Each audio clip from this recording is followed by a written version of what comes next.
Hello students, today's topic is curl of a vector point functions u of x, y, z. पिछली video हम लोगों ने divergence of u find study की थी, right?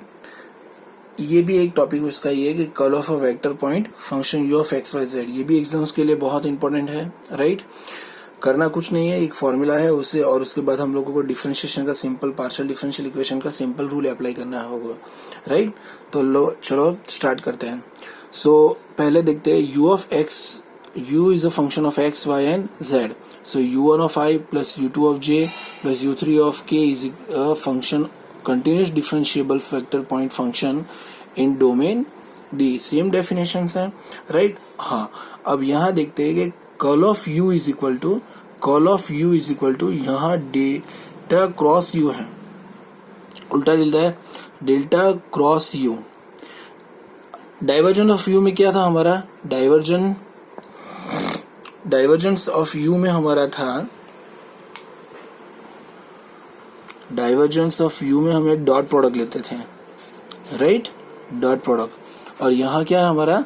Delta, उल्टा delta of cross curl of u is equal to determinant of i j k del upon del x upon u, j del upon del y and u2 and k upon del z and u3. Curl of u का simple अगर मैं बोलूं तो i j k direction में हम लोगों को u1 u2 मतलब कर्ल ऑफ u फाइंड करना है in a determinant form with the help of determinant method, right? तो ये मेथड में हमें यही सीखना है और कुछ नहीं है. डिटर्मिनेंट तो सबको अब आता है, राइट? सो अगर curl of u is equal to 0 answer मिलता है, ये भी एक क्वेश्चन है, जैसे divergence of u is equal to 0 होता है तो क्या कहते हैं हमें? Solenoidal, right? तो in the same way if curl of u is equal to 0 अगर आंसर आ गया, ये डिटर्मिनेंट का आंसर अगर 0 आ गया, आ ही सकता है ना, क्यों नहीं आ सकता? तो 0 आ गया तो देन u इज कॉल्ड, जो भी वेक्टर होगा u, जो भी वेक्टर है वो वेक्टर क्या कहलाएगा? Irrotational vector. उसमें हम लोग क्या कहते हैं? उस डाइवर्जेंस ऑफ u में u क्या हो जाएगा? Solenoidal vector. अगर कर्ल ऑफ u में जो u is equal to curl of u is equal to 0 answer आ गया तो u is the vector, irrotational vector कहलाएगा. u is called an irrotational vector. Clear? ये topic की जो मेथड थी थियोरिटिकल जैसा, वो आपको फॉर्मूला पूरा समझ में आ गया. चलो अब हम लोग क्या करते हैं, एक एग्जांपल देख लेते हैं, right? Let's start with the one example.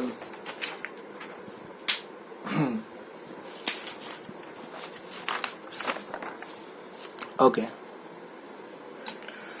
एक एग्जांपल देख लेते हैं हम लोग. चलो एक सपोज करते हैं f इज इक्वल टू, हम लोग एक वेक्टर ले लेते हैं z into E raise to 2x, z into E raise to 2xy capital I plus 2xy cos y, 2 into xy cos y into j, right? Plus x plus 2y into cap k. हमें क्या करना है? Curl f find करना है. Find curl f, right? At a point, ये भी सीख लो साथ में, जैसे हम लोगों ने डाइवर्जेंस में सीखा है. कौन से पॉइंट पर फाइंड करना है? 203, राइट? चलो हम लोग अब क्या करते हैं? सॉल्यूशन पे आते हैं. Okay, solution.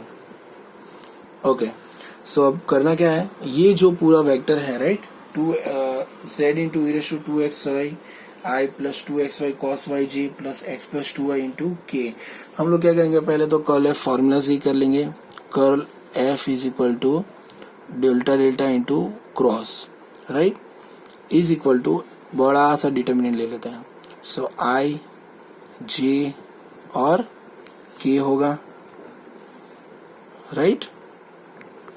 तो ये पहला वाला जो है वो क्या होगा? Del upon del x. तो उसकी वैल्यूज क्या है? z into E raise to 2xy दिख रहा होगा आपको, होप सो. j की वैल्यू क्या होगी? 2xy cos y, और यहाँ होगा डेल अपन डेल y, और लास्ट में डेल अपन डेल z, और उसकी वैल्यू क्या है? x plus 2y. अब जैसे हम लोगों ने 11th 12th और इंजीनियरिंग के फर्स्ट सेमेस्टर में जैसे पढ़ा था कि डिटर्मिनेंट कैसे सॉल्व किया जाता है। इसको हाइड करो, आई को हाइड करो, तो आई मैंने यहाँ लिख दिया, हाइड करो, और जो बाकी रिमेनिंग वैल्यूज रहेगी वो ये वाली, तो उसे हम लोग ब्रैकेट में लिखते हैं। So del by del y, और बाकी कौन है x प्लस 2y, इनका इनके साथ होगा, और डेल बाई माइनस करके डेल अपन डेल z और 2xy cos y, समझ में आया, माइनस। अब किसकी बारी आई, j की, तो j को मैंने लिख दिया ऐसे, नीचे लिख देता हूँ राइट, और सिंपल के लिए समझने के लिए। अब ये माइनस j मैं नीचे लिख देता हूँ, जैसे थोड़ा और समझ में आया, क्लियरिटी रहे। j अब ये हाइड करूँ तो बाकी जो वैल्यूज रहेंगी वो क्या हो गया, डेल बाई डेल x, इसका इसके साथ x प्लस 2y माइनस ये del upon del z into z into E raise to 2xy, right, bracket over, समझ में आया आपको, प्लस के कैप के। अब ये हाइड करो, ये के को हाइड करो, और बाकी जो वैल्यूज रहेगी डेल अपन डेल एक्स और ये वाली 4 वैल्यूज, राइट। सो अगर मैं उसका मल्टीप्लिकेशन करूँ तो del upon del X into 2xy cos y minus del upon del Y, sorry del Y क्या होगा, z into E raise to 2xy, bracket over. समझ में आया? अगर ना समझ में आया तो फिर से वीडियो धीरे धीरे पॉज करके पढ़ना है, okay.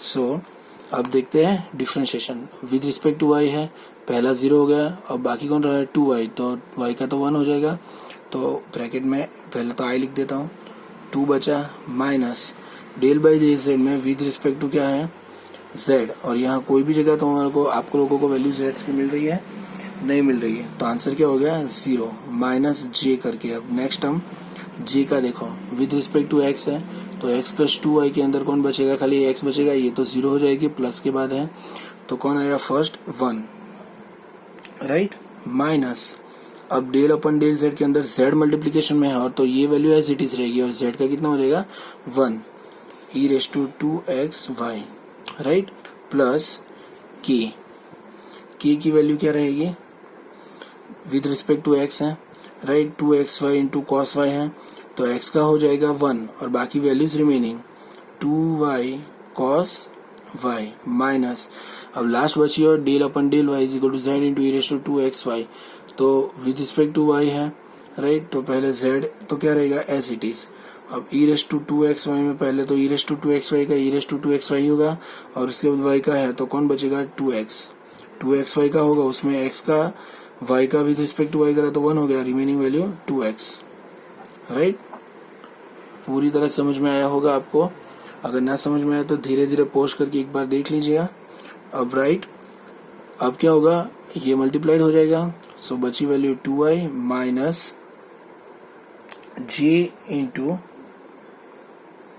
1 minus e raise to 2xi plus, अब ये जो वैल्यूज है उससे हम लोग अगर अच्छे से लिख लेते हैं k into 2y cos y minus z into E raise to 2xy into 2x, समझ में आया आपको, ये हुआ आपका curl f is equal to ये जो भी वैल्यू है वो, राइट। अब हमें तो क्वेश्चंस में ये पूछा गया था, ये कर्ल f फाइंड होने के बाद एट अ पॉइंट 203 पर हमें फाइंड करना है, तो एट अ पॉइंट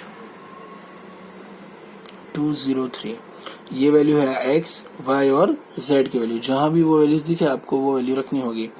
तो पहले तो 2i एज इट इज रहेगा, अब यहाँ कितना है 0 है, x की वैल्यू 2 है और y की वैल्यू 0, तो ये क्या हो जाएगा 0, और ये जो माइनस j इंटू 1 माइनस क्या हो जाएगा 1, क्योंकि ई रेस टू 0 हो जाएगा, y की वैल्यू 0 रखो तो ये पूरा 0, ई रेस टू 0 कितना हो जाएगा 1, तो 1 माइनस 1 कितना होगा 0 हो जाएगा, पर लिखना तो पड़ेगा k इंटू, अब लास्ट वैल्यू कौन सी है y, इसमें पहला y आता है, तो कौन आया y इज इक्वल टू तो 3 है 0 है, तो y की वैल्यू अगर मैं 0 रखूँ ये पूरी टर्म क्या होगी 0, तो पहली टर्म होगी 0 माइनस, अब यहाँ देखो z की वैल्यू 3 है तो मैंने पहले 3 रख दी, ई रेस टू अगर मैं वैल्यूज y की रखूँ यहाँ 0, तो ई रेस टू 0 1 हो जाएगा, अब 2 की वैल्यू रखूँ तो 2 की वैल्यू कितनी है 2, तो 4 आया, तो इंटू 4,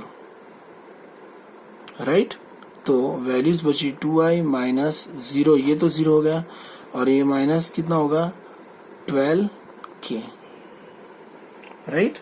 तो ये आपकी value I curl f at a point of 203 2i minus 12k।